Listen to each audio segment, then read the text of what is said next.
So our project was on the impact of climate change on our oceans. So what we know, the increase of greenhouse gases cause our sea levels to rise, glacial lakes to grow, stronger tropical storms, and a disruption in the food chain. It's important because in the future, oceans could submerge land masses, and those who live on the coast are at risk of flooding.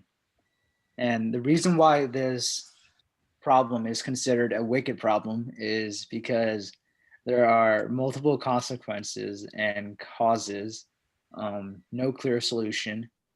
It's a incredibly complex issue, and the increase of greenhouse gases of our atmosphere is what's causing the sea level to rise globally.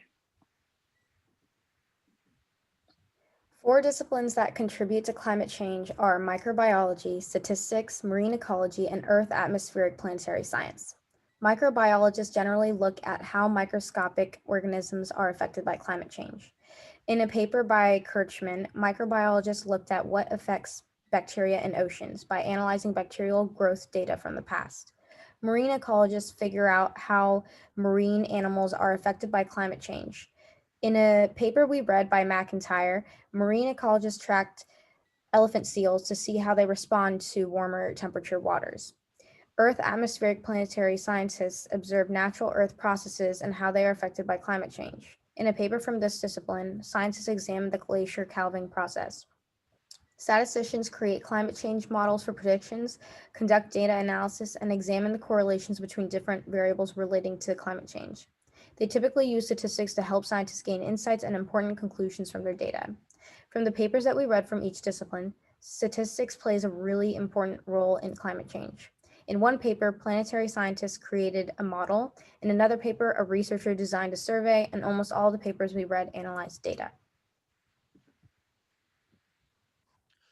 Pretty much all popular media represents that climate change is real and it is a real occurring phenomenon, from elephant seals to sea otters to understanding carbon sequestering in the ocean. Pretty much every popular media representation that you can find of climate change will be that it is really happening. And generally, popular media representation is very consistent with peer-reviewed research. Pretty much every article you'll find will have somewhere at the bottom, if you dig for it, a little link to the original research paper, and they tend to do a pretty good job representing the general ideas of the paper.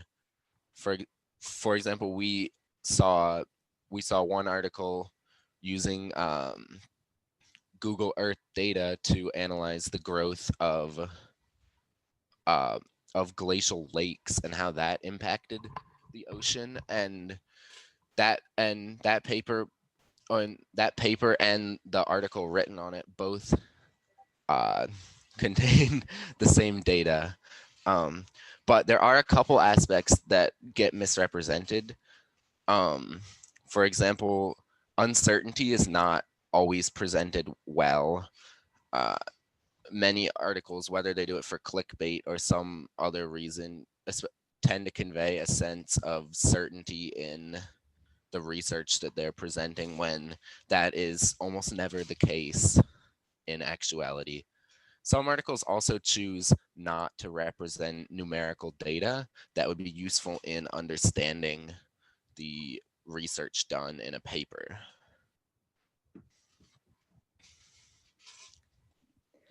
So, everyone knows that climate change is an issue and generally knows why it happens, but not everyone understands how to help necessarily.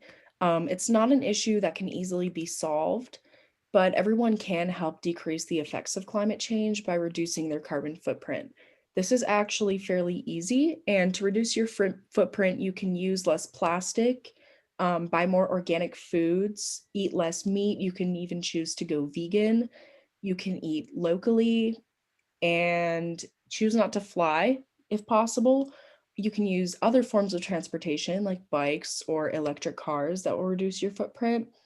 You can also buy clothes secondhand and reuse jars or other household items just around the house generally. And the most important thing is to spread awareness about it. One person is not going to help reduce all the emissions of greenhouse gases, but 100 people could do that. Another big issue that causes climate change through carbon emissions is big corporations. They use a lot of practices that are not very environmentally conscious. And if you are able to speak to someone from a larger corporation or even boycott those corporations, that's a little far, but if you're really passionate, and urge other people to do the same, because the main issue with carbon emissions does come from those larger corporations. So try to eat locally, shop locally, and reduce, reuse, recycle, and you will be able to reduce your carbon footprint, which will in turn help reduce the effects of climate change.